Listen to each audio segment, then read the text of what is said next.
conversation with Rajat is to get some, is to understand what goes on in his mind and try to extrapolate the learnings that he has had around high performance. Now, just to start with, Rajat, the most I have done is 21 kilometers. Don't go by what I look like right now, but I have done about 21 kilometers, and I have a certificate to prove that, in the Mumbai half marathon, and I wasn't dreaming about it as my wins for me. But can you just put this into perspective? 222 kilometers at the highest peaks in the world. What does it really mean? I mean, what goes on in your mind? I mean, tell me physically what happens when you're doing something like that. So, I'll give you a little background why did this happen in the first place. So, it was in Leh, this run's done in Leh, and just to give a little perspective where we stand with this, when the idea came to me, I approached the Indian Army Adventure Wing, and I told them, this is the plan, this is the run that we want to do. And one of the things they said was, no, it can't be done. Then I kind of came up with an alternate plan, saying, okay, how about this one? And they said, very politely, civilians can't do it. Only the army men, if at all, it can be done by, it can be only the army men. And that was great for me because I like when people tell me I can't do it. That's what I want to do. So one thing led to another, and we said, okay, fair, we'll figure out how to do it. Leh is at 11,000 feet. Khardungla, the most highest motorable mountain pass in the world, is around 18,000 feet. When you fly an aeroplane, that's 30,000 feet. Just to put it in perspective, pretty high up. When you go to Khardungla, the recommendation from the army is, please don't spend more than 20 to 30 minutes at Khardungla, even sitting down and having tea. Forget about the walking part or the running part. What happens with high altitude is you can have lung edema, you can have other things, and you could die. You could die. I mean, let's cut a long story short. You just die. Yes, you can die. And then here's a guy who's saying, let's run up 42 or 63 kilometers. We've changed the route a little bit, so now it's 63 kilometers running uphill. And when I say uphill, it's steep. It's very, very steep. We start from 11,000 feet. We go up to 18,000 feet. We go to Leh, and that's 111, and then we carry on. And the very first year we did 222. This year, it's the 5th year, we'll be doing 333 kilometers in 3 days. And what is it equivalent to? It's, the best way to compare it is the very first year I asked the guy who was running, one of the chaps. He was at around 16,000 feet. He had only done, I'm sorry, I'll use numbers and only in a very different way. But he had only done 30 kilometers of the run. And he was at 16,000 feet, and I asked him, how are you feeling? And he was like, it feels as if I'm breathing through a straw, and the straw is getting thinner and thinner all the time. And just a little later, he had crossed that peak, the first Khardungla, and he was on the other side now, and I asked him again, so how are you feeling now? And he was around the same altitude, 16,000 feet or so, 50 kilometers by now. And he told me it feels as if I've been in a ring with Mike Tyson, and it's been 100 rounds, and he's beating the hell out of me, and he's just not stopping. And this was just 50 kilometers into the run. It only gets worse after that. The hallucinations, you're seeing penguins there, and you're seeing dancing girls there, and the rest of it. So that's just the beginning. And now imagine if you're doing that, and there's a truck tire behind you that you're pulling up a mountain. Now that's what it feels like, and you're supposed to do it in 3 days, the 333. 333 would equate to more than 1,000 kilometers in Bombay, non-stop. So if you were just to say, how is it in Bombay? So that's how you feel. 1,000 kilometers in Bombay. It's, in 3 days. In 3 days. I guess it kind of puts things into perspective how bad this whole thing can get. One of the gifts, rather, I kind of demanded out of Rajat was, Rajat has got this whole bunch of car stickers, and one of the things that I wanted to put up on my car was the sticker that he runs with. If it were easy, why do it? I just wanted to use this as a starting point to kind of get into the definitions of, to try to understand the whole idea of high performance. You keep saying if it was easy, why do it? So is it just about winning all the time? And let me put this in context why I'm asking this question. I think all of us, many of us in this room have seen, the latest movie that is doing the round. You have Leonardo DiCaprio playing the Wolf of Wall Street, and a lot of us have been enamored by, by the kind of character he plays. A lot of us grew up watching, particularly those in business, have grown up watching Michael Douglas earn his millions and millions of dollars playing on Wall Street. We've grown up idolizing these kind of characters, and personally I can think about, I don't want to take names here, but one of the biggest stars in Bollywood today, and I had an opportunity to interact with him, and when I walked in, I waited for about a good 2.5, 3 hours, and it was midday, and this gentleman then finally walks in looking completely sloshed out of his mind, and most of us, I suspect, in this room would probably ask for a cup of coffee or a cup of tea when we wake up. And this man just extended his arm, and there was a flunky who flunked a glass of whiskey in his hand, and he took 2 shots of it, and he just started out.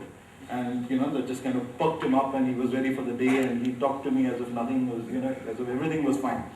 Now, he's a high performer in my mind. He spoke very, very articulately. He was an astute businessman. He does the kind of things, he does all of this right. The question to you, Rajat, is is there a difference between good high performance and bad high performance?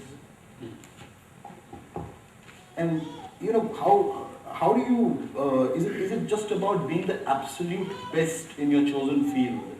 Or is there a more holistic way to look at high performance? And I know you're an extremist. I mean, you're the kind of guy who goes and does 220 kilometers to the exclusion of everything else, or 333 kilometers. So is there a distinction between both of these? Yeah, good and bad. I think just generally in life, I don't think we can actually just do a good and a bad and a right or a wrong. I think everything falls into the grey anyways. I think it's just the full spectrum. Where, is it towards the good side or the bad side?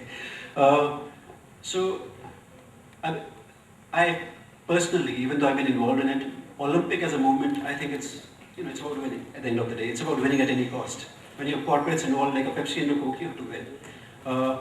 I think that's a bit too much, that's too extreme. High performance can happen without that whole thing about, you have to win, because it was Boris Becker, and this was told to one of my, one of the coaches that works with me very closely. And the question to Boris Becker was, should I make my son, he's a very good tennis player, he's doing very, very well, he's under 15 top and all that stuff. And Boris Becker said, it happened, I was lucky, it happened to me, but the chances are this guy will not succeed. Now this is Boris Becker, the guy who's been at his top of the game for the longest time, advising don't do it. There are better things to do, and there's a higher chance of converting into, becoming the world's best or whatever else, or staying there. So that was an interesting statement for me right there. So the guy is experienced, being the top, and what it took, and how much he had to give up or sacrifice. There are other guys who would cheat, I mean now whatever the definition of cheat is, but they would do anything that it takes to be the number one. And that's all that matters to them. Is it right? In my eyes, not necessarily. I don't work with people like that. I shy away from folks like that. I sometimes have been put into places where That's my daughter. She's very excited to see me on stage. Sorry. Yeah. Where was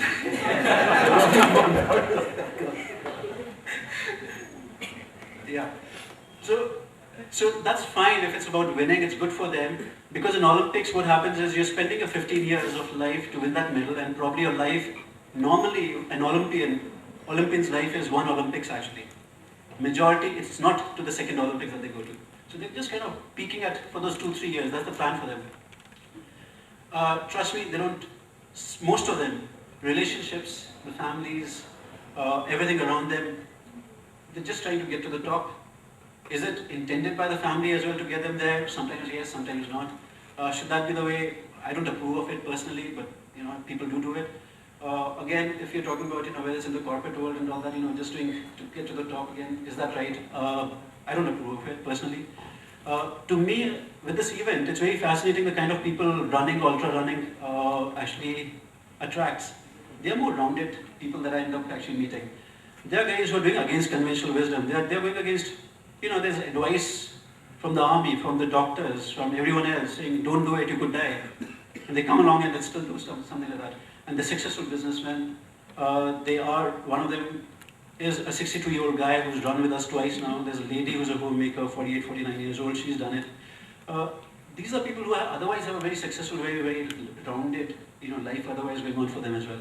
Now, to me, those are guys, my, definition of a high performer in every field. They try to do that. And by definition for me, there was a runner, Prefontaine. I don't know how many of you would know or have heard of Prefontaine. Prefontaine was probably the most talented runner who never won an Olympic medal. And he died by the time he was in a car accident because he was too much of a speed freak. But one of the statements he had said, which really sums up the whole high performance thing for me, is to give anything less than your best is to sacrifice the gift. So best of whatever you have, and that's good enough. How do we get it is probably, we carry on talking about. Sure. But otherwise, it's such a waste if you aren't optimizing what you got, your gift that you have. So to me, that's the good high performer. But in all of it put together, really, the family and the rest of it as well. How do you prioritize? How do you prioritize? And again, just taking this and trying to put this into a real world scenario, how do you prioritize and decide that, this is where I'm going to spend X amount of my time and my energies, and I could be I could be great at what I do, but I could be a lousy dad at home, or a lousy son, or a lousy friend. Is there? How do you prioritize really and yet perform at your peak? Yeah. So not trying to boast or anything like that, and it's just, and I'm no great runner really. I'm very average when it comes to ultra running. I spent 4 hours working. I've probably spent 4 to 5 hours personally with the kids, saying I need to be with them because they are growing up right now. And this is solid time. This is not like just being around and I'm working and all that. I get them ready for the school.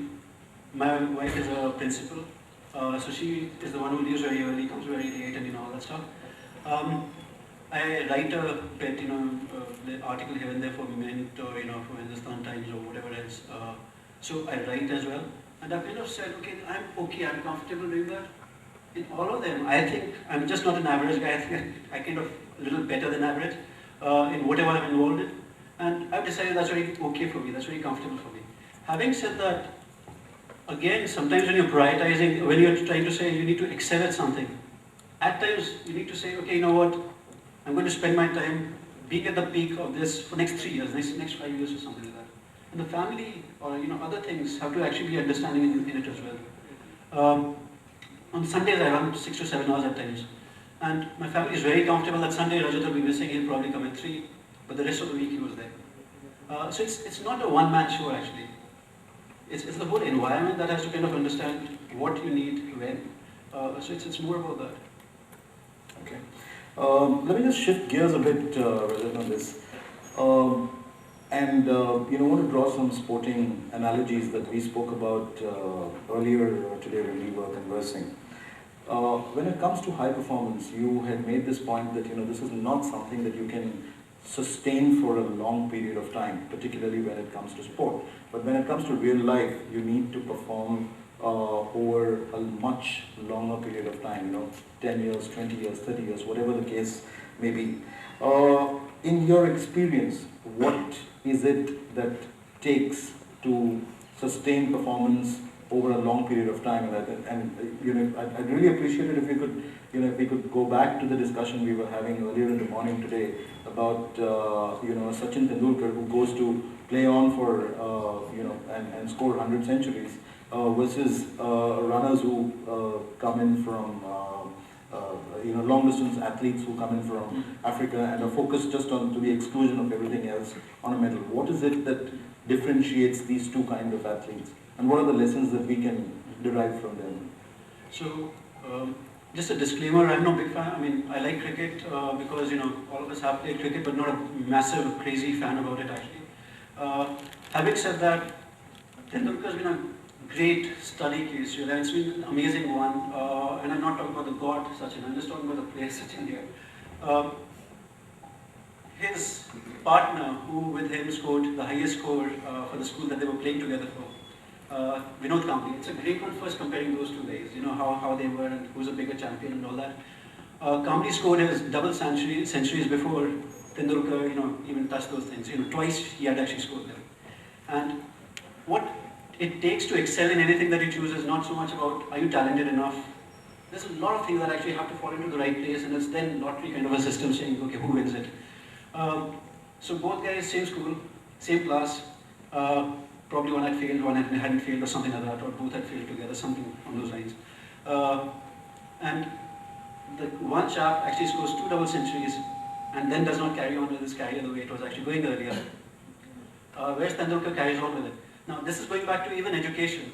If your foundations are right, if your spellings are right, if your grammar is right, there's a very good chance to be able to write things far better than someone who's just mucked it up and just performs like that. Because when you're talking at the highest level, talent is given. Are your basics right? You have to just go back to it, dig in really deep and say, is that working right for me? So what I'm talking in sports world is, if there's a sport, there's something parallel to it called fitness, and they don't necessarily mean same things. They could be very, very different things. What Tendulkar showed was he had the injuries, and how he came back each time was phenomenal. He's had all injuries possible to a cricketer and more. Footballer's injury as well, a tennis injury as well, randomly everything possible. And he's got back to it again and again and again. One, his foundation was better as a fitness bit, but rehab that he had, or prehab he had throughout was amazing. Again, him cutting short, saying, okay, you know what, I can't maybe take a pull shot anymore or whatever because I have a tennis elbow or shoulder injury. He cut down on his favorite shots because he wanted to prolong what he loved, his career. Whereas Kambli was a little, had his heart on his sleeve and, I'll do it the way it comes and not think too hard about, the longer plan or whatever, and you just go for it. Again, the family background as well. So if you look at the families, the middle class family versus one which is coming from, whatever else, it does matter. All of it really kind of matters how it's going on. But to me, Tendulkar, more than a cricketer, is a fitness freak who's really kept it at the highest level possible. That's the learning for me from him. That how long did he sustain it? How did he manage that for that long? Now that's the story with someone who's a cricketer kind of a sport. Runners, these guys from Kenya and wherever else, that belt. Now to them it's a very, very different story. The careers for them do not last 20 years and 10 years also. For them it's a 3-year, 4-year, 5-year kind of a period you're looking at. These people have to peak pretty soon. And this is a ticket for them out of poverty. And this is the one chance that we look at. It's not going to be sustained over a long period of time. And they really have to peak. When I deal with someone like that who has to do it in those 2 years and 3 years and that's it, I've had people who come up to me, hey, listen, I've spent 15 years training for this. I have this particular sport happening or an event happening, and I'll never have a second chance. I have a pain. You need to fix me to be playing there. Don't tell me the story about, 30 years later my knee will hurt. I'm not interested. I'm not interested if knee hurts after the event itself. Now, with them, I need to understand what do they want. What is their objective coming to me, seeing me for it. And you have to just deal with it and just get on with it and get them ready to perform. Actually, one thing that I didn't share earlier, there was this case where this girl was going to do a triple jump, and she was having a pain around the shin. So this bit around here, runners would be would be very familiar with shin pain. And she came up, and asked the coach, "What do you think? It's a lot of pain. Even standing, there's a lot of pain." And obviously, the medical doctor, the team doctor was asked, who happens to be a good friend, and they sat down together and they were like, "Listen, she spent her life for this one last jump. There's a good chance she could come third or second. And why are we taking it away?" So they decided together that she's going to go for it. But the doctor, in no unclear terms, told her, "You do this, you're risking breaking your leg right here. So the 2 bones will just break, there'll be an extra joint around here." And she was like, "I'm going to do it." And she went ahead and did it, and she broke right here. And that was it. That was end of career in every format, in every form.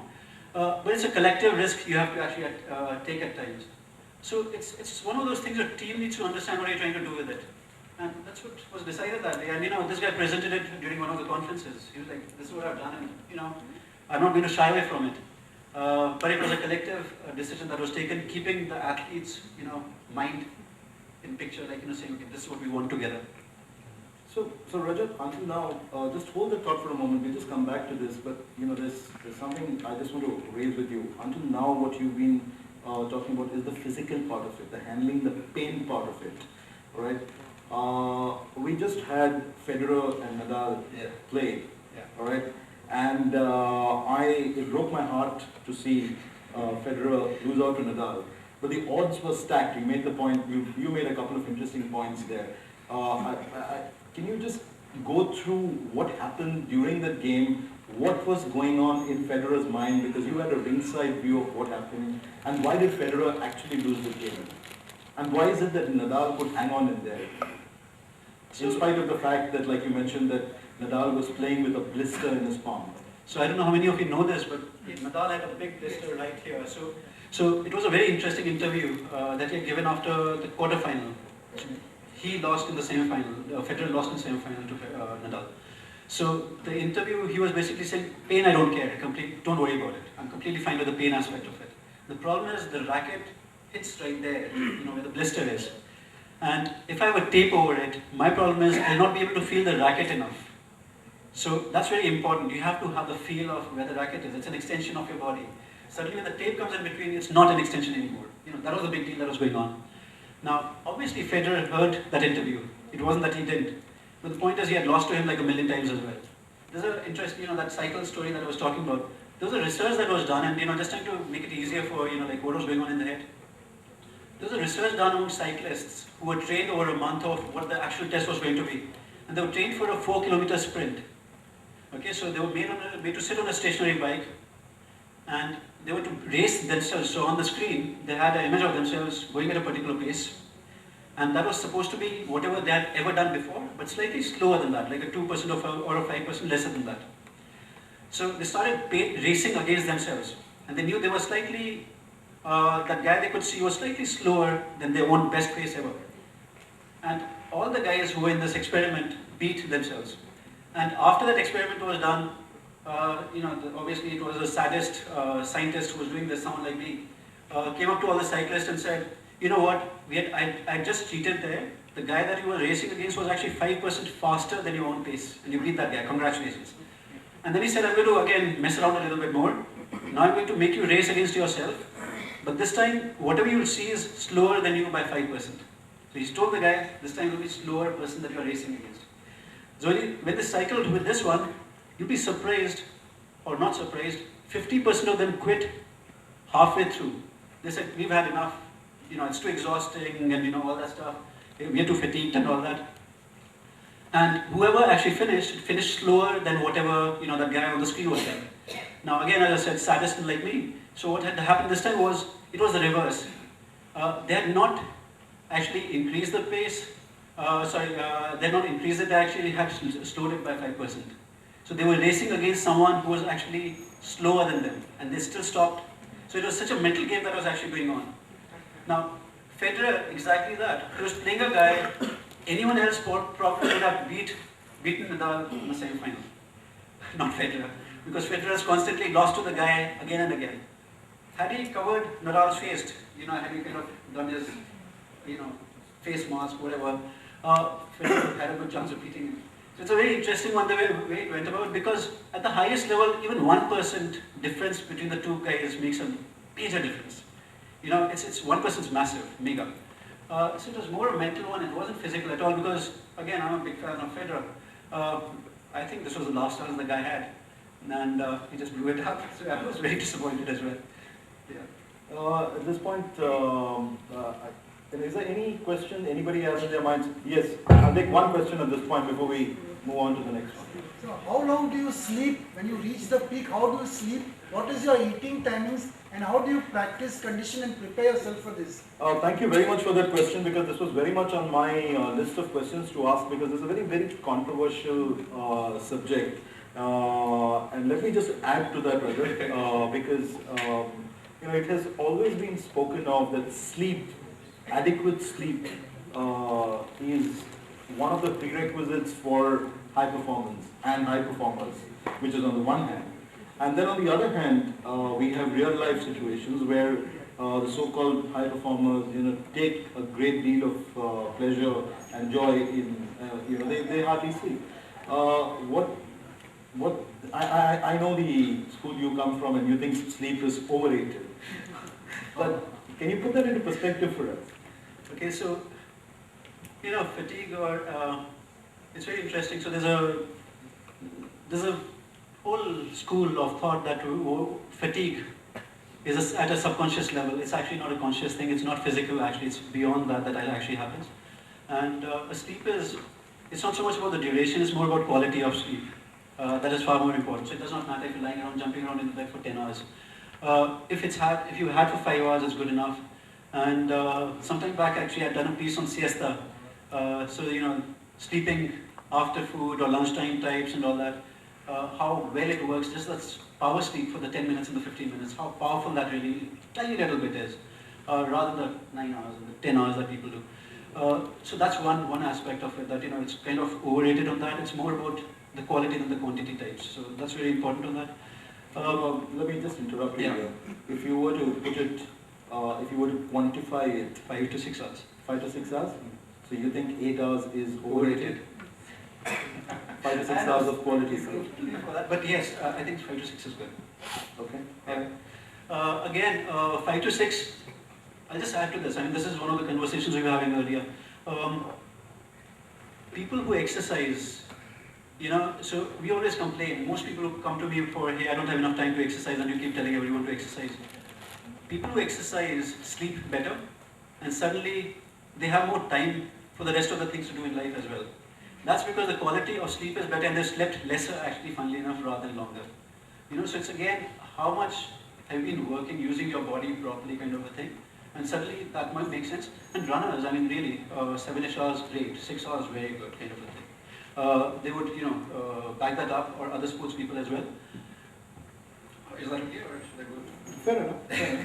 Fair enough. About the ultra bit, what happens is it's fascinating. I mean, my example or other people's, I can very well, before, rather than getting nervous about something, I'm very happy not sleeping a night before an exam or things like that. And people, most of us, from colleges and all that, do pretty well not sleeping the night before the exam and stuff like that. So it's pretty interesting the way it works.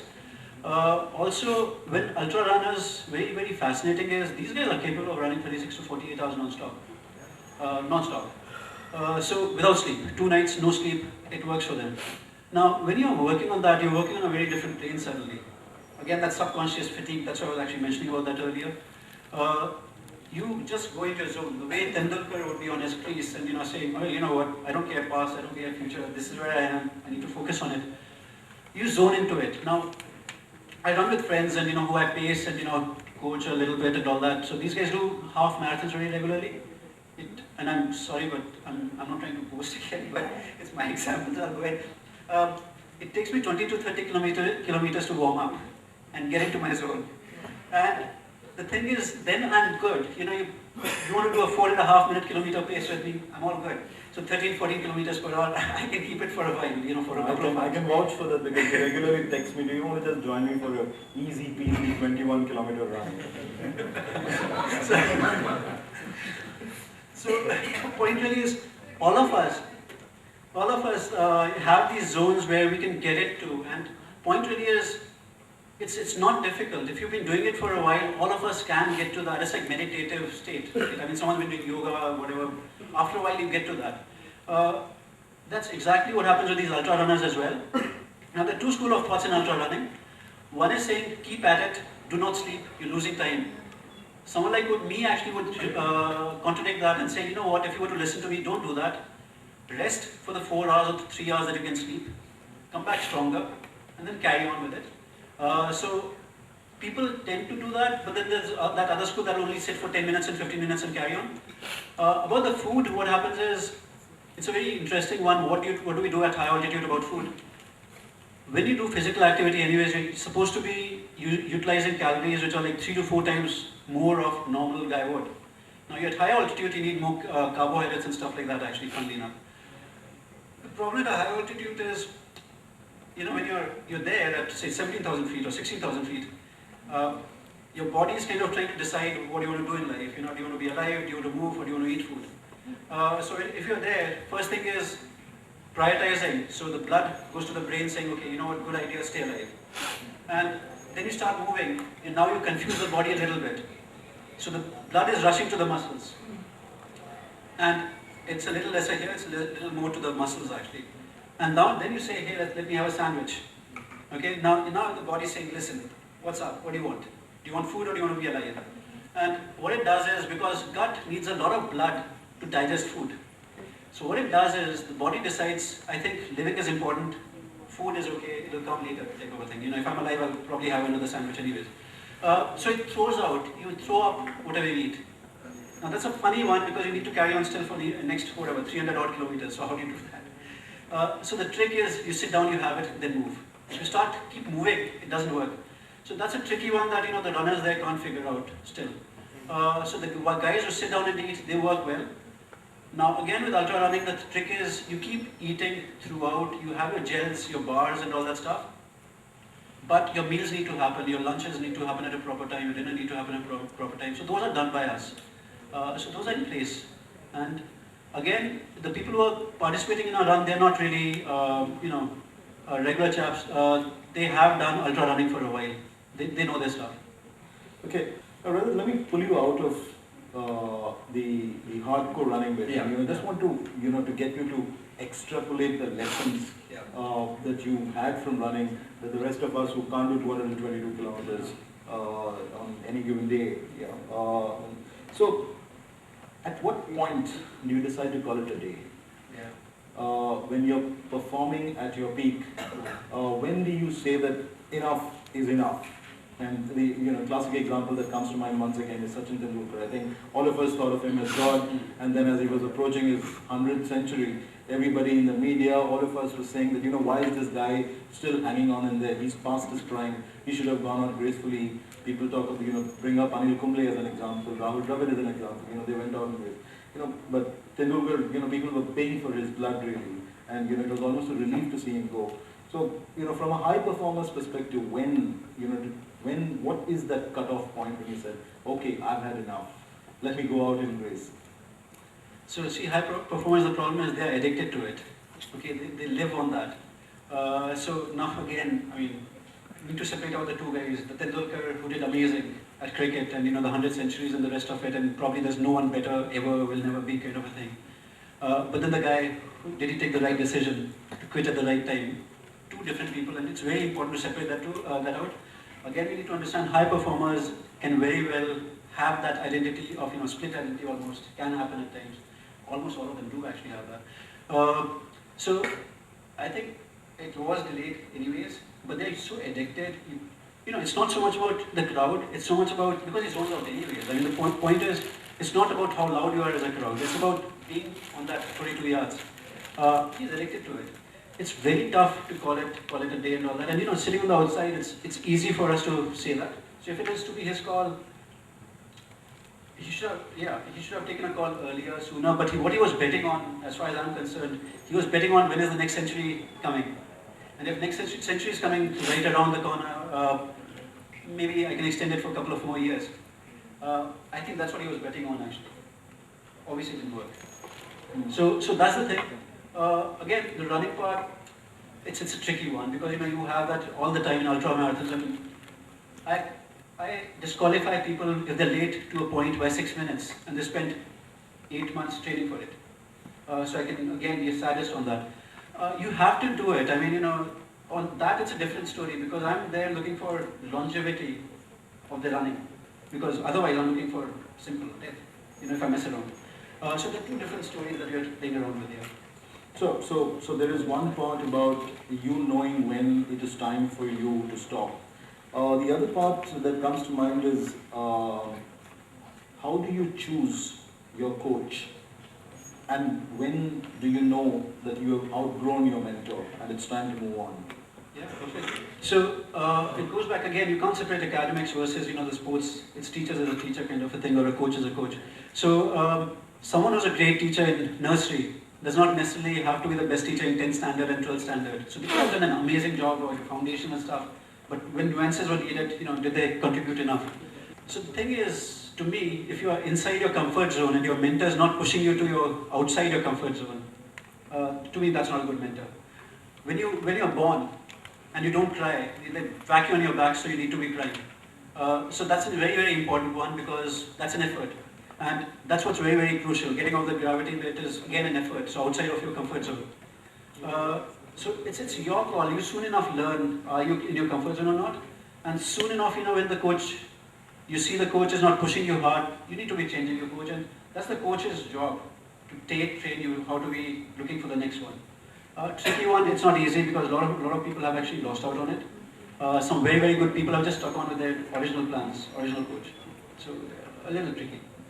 One last question before we kind of wrap this up is, there's a pre-2000 generation and there's a post-2000 generation, if I'd like to. Yeah. And the reason I make the distinction is simply because of the number of gadgets that you have on hand.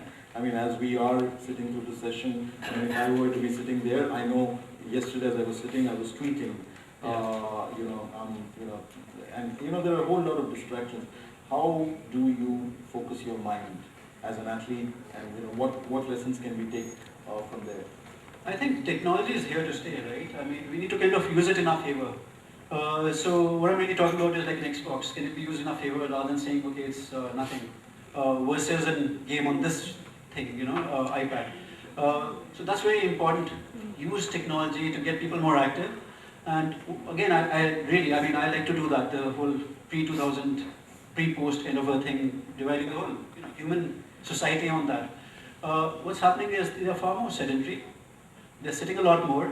And what I used to earlier get, I deal with pain a lot. I deal with back pain, for example, a lot. The backward pain condition that used to happen earlier at 60 years of age is now happening at 9, single figures. Forget about 15 or 20. And that's simply because of the chair and because of the iPads and because of the rest of it, because they don't like to move.